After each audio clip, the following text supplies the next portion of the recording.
Good morning, sir. Yesterday at the Senate hearing, Mr. Discaya floated House Speaker Martin Romualdez' name. He wasn't one of the congressmen allegedly directly involved po, but he was linked to one of those in the list, Mr. Congressman Marvin Rillo. What was your reaction upon hearing this po?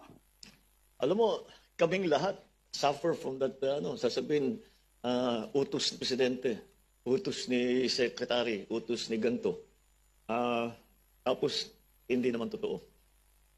Kaya, we'll have to look. Kung totoo, di may problema na talagang inutos. Pero hindi, ang nakikita ko, we are all of us who are in high positions of high offices in government, all of us suffer that akala ko approve mo eh.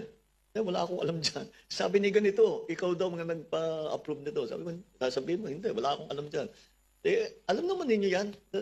Name drop lahat. Pagpapakuha ng picture. Tapos sasabihin, tingnan mo, malapit kami. Sa isang araw, 1,000 yung nagpapapicture sa akin. So lahat yung 1,000 na yun, malapit sa akin. Di ba? So people have to be more careful.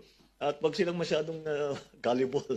But again, it's something that all of us who are in high office suffer. All of us.